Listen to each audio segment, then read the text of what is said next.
The stables always smelled the same at night, a mix of hay, leather, and the faint musk of horses settling into their stalls. I'd gotten used to it, though it still clung to my skin long after I left. That evening, I thought I'd been left alone to finish the chores. Everyone else had gone inside hours ago, but I was still sweeping out the aisles, dragging the old broom across the dirt floor. The lantern swung gently from its hook, throwing shadows that stretched longer than they should have. It was quiet, almost peaceful, until the door creaked open behind me. I turned, expecting maybe my uncle checking in, or one of the hands reminding me not to work too late. But it wasn't either of them. It was Luke. He leaned on the doorframe like he had all the time in the world. His hat was pushed back, hair falling loose against his forehead, and the lantern light caught the rough edges of his jaw. He didn't say anything at first, just watched me in that unhurried way he had, like he was sizing up whether I even belonged there. "You're still at it?"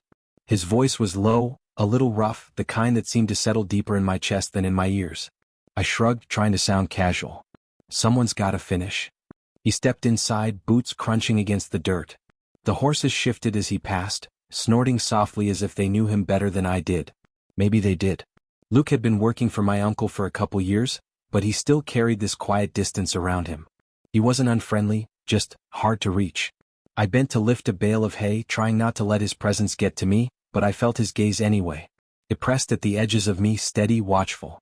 My pulse skipped as I hefted the bale into place, forcing my arms to keep steady, not to show how much I was aware of him.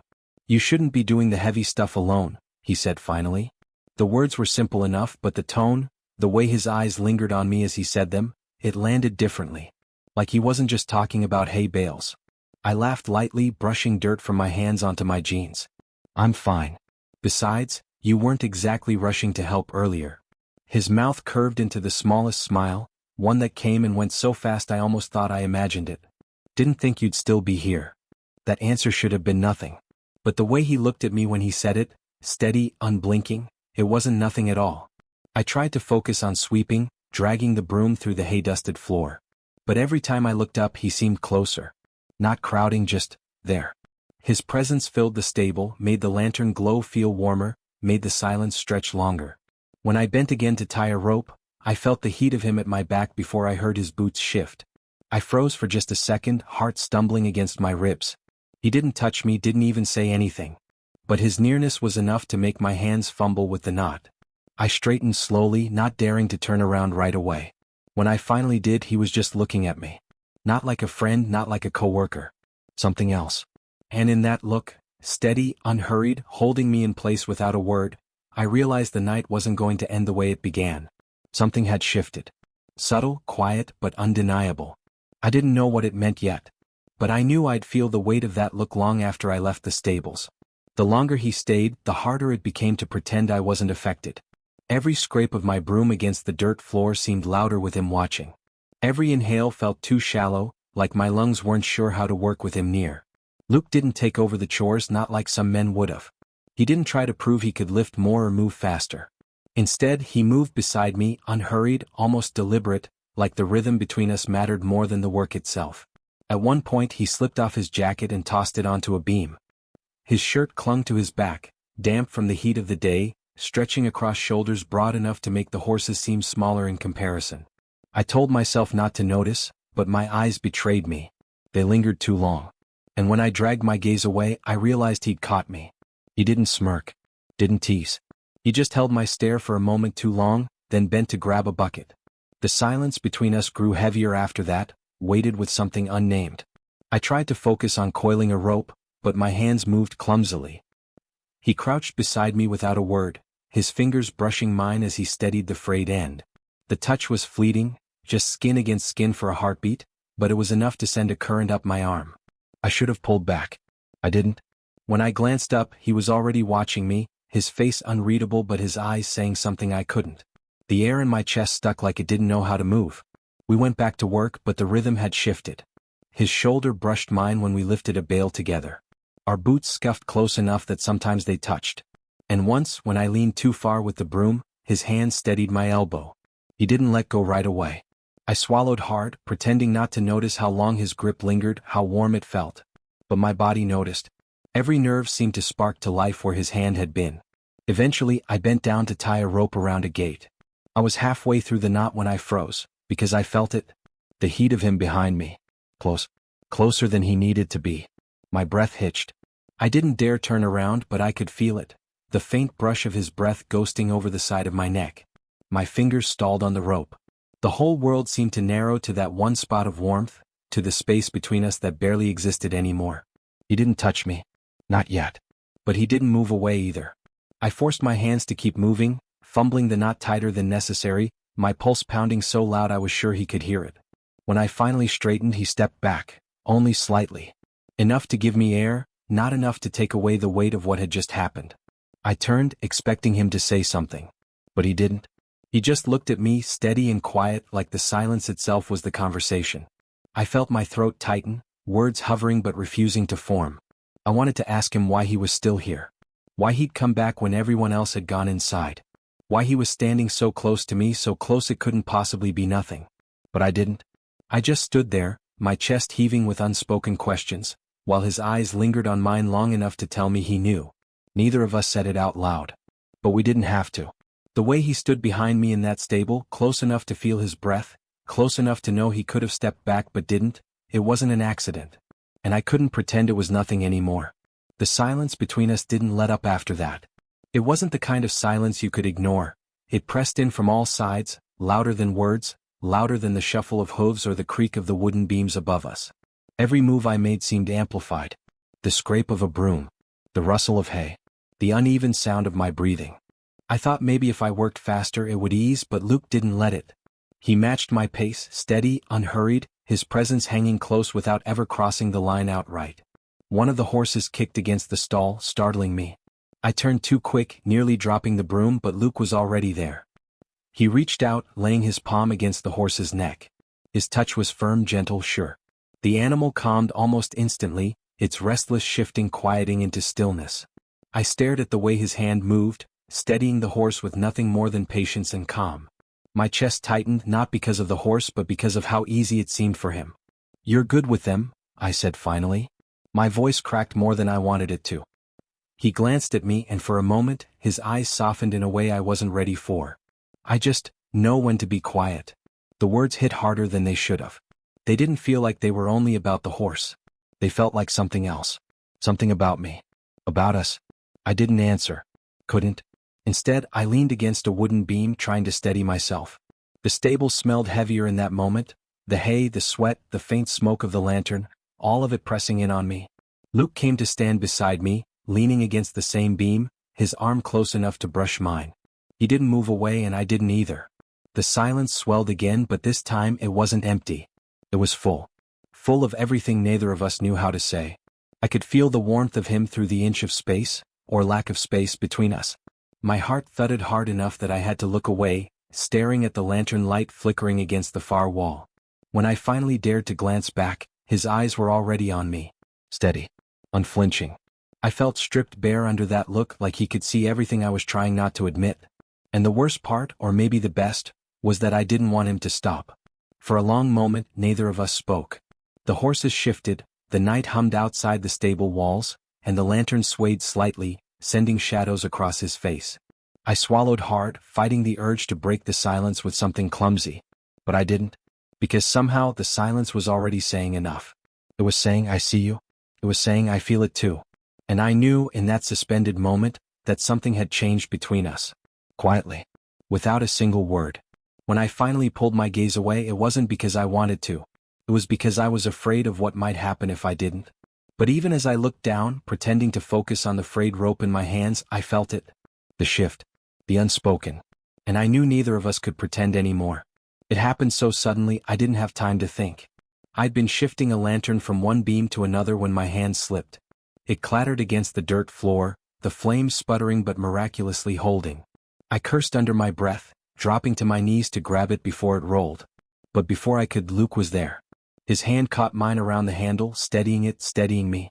Our skin pressed together, rough against rough. His grip was strong, not urgent, but lingering. I froze.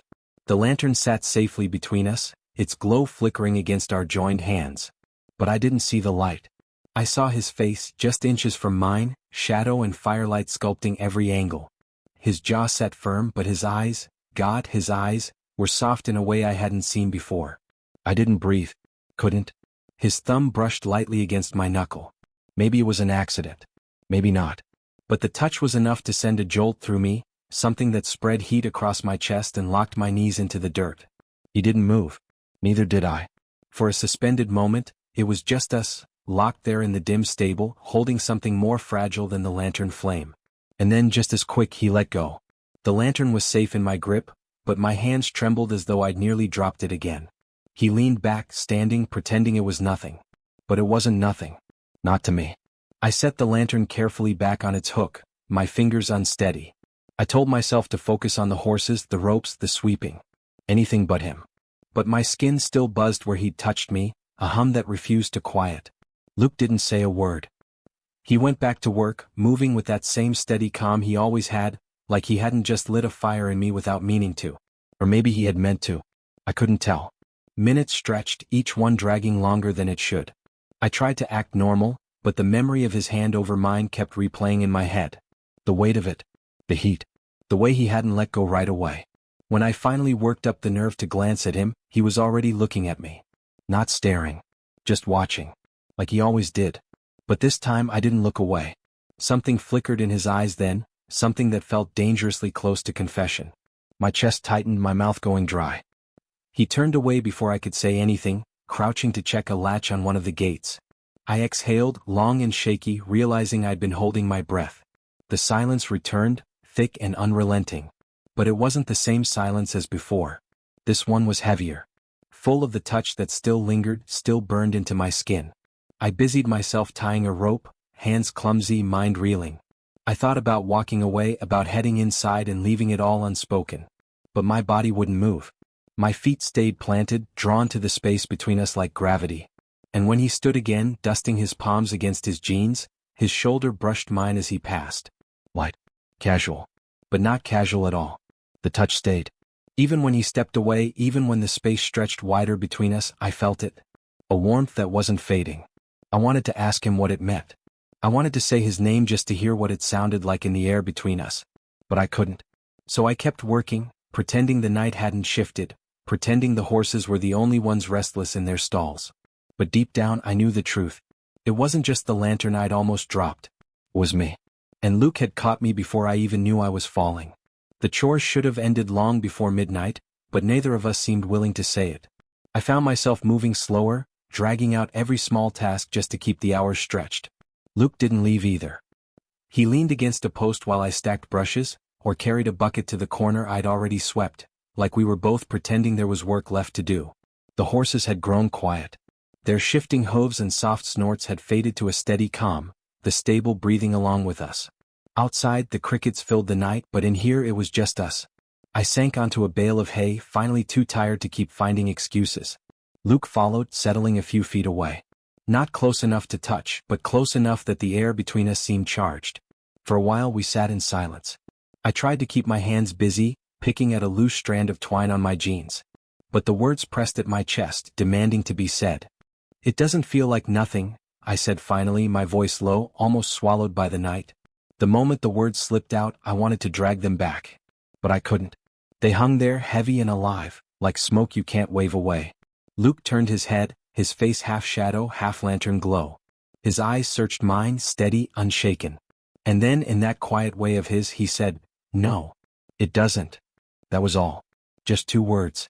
But they landed harder than any confession. My chest tightened with something I couldn't name, relief, fear, maybe both. I dropped my gaze, staring at the hay scattered across the floor. My pulse thudded in my ears. "So what do we do with that?" I asked. The question came out softer than I intended, almost like I wasn't sure if I wanted him to answer. He didn't rush. Luke never rushed. His hands rested loosely on his knees, his thumb tapping absently against the seam of his jeans. Finally he exhaled. "We don't have to call it anything. Not right now." I looked up, searching his face for any hint of doubt. But what I saw was steadiness, an openness I hadn't seen in him before. He wasn't hiding anymore. The distance between us suddenly felt unbearable. I shifted closer, slow, hesitant. My shoulder brushed his. He didn't move away. For a moment, neither of us breathed. Then, gently, he leaned his forehead against mine. Just that. No kiss. No rush. Just the quiet press of his skin to mine, like a promise whispered without words. My chest ached with it, the simplicity, the tenderness. I shut my eyes, letting the moment wash over me. His breath fanned against my lips, warm, steady, grounding. We stayed like that longer than I thought possible, both of us leaning just enough to hold each other in that fragile balance. I didn't need him to say anything else. That touch, that closeness was an answer in itself. When he finally pulled back, his eyes lingered on me, softer than I'd ever seen them. I swallowed hard, the words rising again. "What if this is real?" I asked. The corner of his mouth lifted, not quite a smile but something close. "Then we don't run from it." My throat tightened. The stable around us blurred. All I could feel was the weight of his shoulder against mine, the warmth still lingering on my forehead, the truth we'd finally let out into the open. For the first time all night, the silence didn't feel heavy. It felt safe. And I knew, whatever this was, whatever it became, I didn't want to run from it either. After that, everything softened. It was like naming it, admitting it wasn't nothing, had eased some invisible weight off both of us. The silence wasn't heavy anymore. It was full, warm, alive. We didn't get up right away. We just sat there on that bale of hay, leaning into the quiet, leaning into each other. His shoulder was still pressed against mine, solid and steady, like an anchor in the middle of a night that suddenly felt unmoored. Luke was the first to speak. His voice was lower than usual, like the words belonged only here in this fragile corner of the world. "You ever think about leaving?" The question caught me off guard. I turned to look at him, but his eyes stayed on the lantern light. "Leaving where?" I asked. "Here," he said. "This ranch. This town." I let out a breath I didn't realize I'd been holding. All the time. He gave the smallest nod as though he'd been expecting that. "Yeah. Me too." Something about that admission cracked him open a little. He started talking more freely than I'd ever heard before, about how he ended up here after drifting from job to job, how he'd thought staying put might finally give him some peace, how some nights the quiet felt more like loneliness than rest. I listened, soaking in every word. His voice was rough around the edges but steady, like he wasn't used to saying these things out loud but wanted me to hear them anyway. "You don't tell people much, do you?" I asked gently when he paused. He finally turned his head, meeting my eyes with a half-smile that wasn't really a smile at all. "Don't usually have someone worth telling." My chest tightened at that. I didn't know what to say, so I just laughed softly, not because anything was funny, but because I didn't know how else to keep my heart from breaking open right there. He chuckled too, low and brief, like my laugh gave him permission. The sound warmed me more than the lantern flame ever could. After a while, the laughter faded, but neither of us moved. The night pressed in, thick and endless, yet I felt no urge to leave it behind. At some point, Luke reached out, brushing a bit of hay from my hair. His fingers lingered longer than they needed to, trailing lightly against my temple, tucking nothing into place but leaving everything undone inside me. I leaned into his touch without meaning to. His hand didn't retreat. Instead, it slid down just enough to rest against the side of my face. My breath caught, my chest tightening with a mix of fear and want. When his thumb traced softly along my cheekbone, I shut my eyes. It was the gentlest touch I'd ever known. Nothing demanding, nothing rushed, just the quiet patience of someone who'd been waiting without realizing it. And then, finally, his lips brushed mine. It wasn't a kiss, not really, more like the suggestion of one, a fleeting brush that barely lingered. A question, not an answer. But it was enough. The world stilled. The horses, the lantern, the night outside, all of it faded until there was only that moment, that single breath of closeness I hadn't known I was waiting for. When he pulled back, I opened my eyes slowly, afraid the look in his might undo me. He was watching me, steady as ever, but softer now. I didn't say anything. Neither did he. We didn't need to. The silence between us was sacred now, no longer an absence but a promise.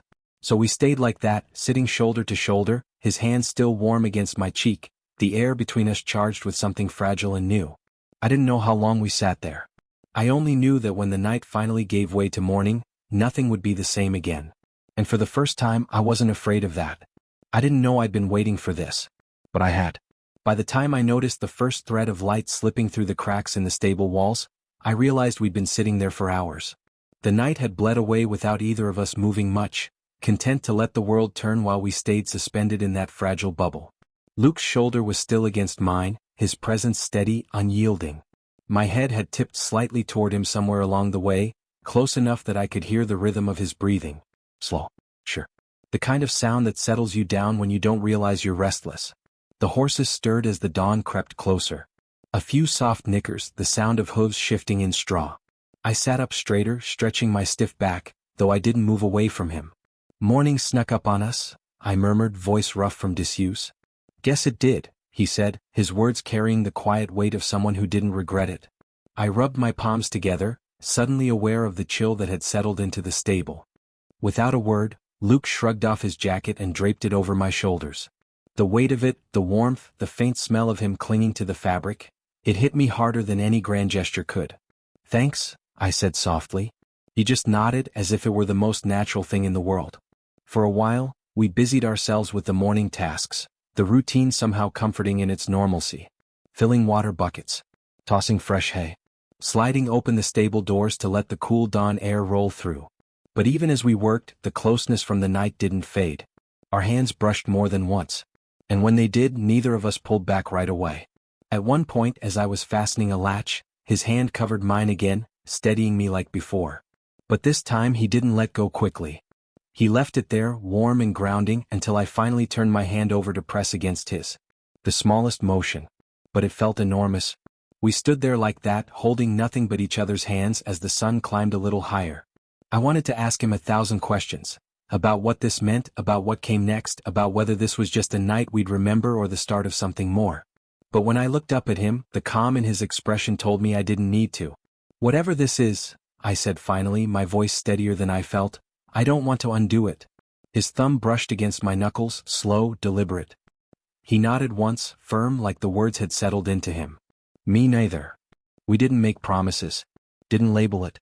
We didn't talk about tomorrow or the week after. All we had was this, the light spilling into the stable, the sound of the horses waking, the warmth of his hand holding mine. And for the first time in a long time, that was enough. When we finally walked out of the stable together, the sun was high enough to paint the fields gold. The ranch stretched quiet in front of us, the day just beginning. Luke fell into step beside me, close enough that our arms brushed with every other stride. We didn't say much. We didn't have to. Because somewhere between the first look he gave me and the last touch of his hand, something had shifted. Something real. I hadn't expected it. I hadn't asked for it. But standing there in the morning light, his jacket still heavy on my shoulders, his hand brushing mine as though it belonged there, I knew one thing with absolute certainty. I wouldn't undo it for anything. Whatever this becomes, I want it.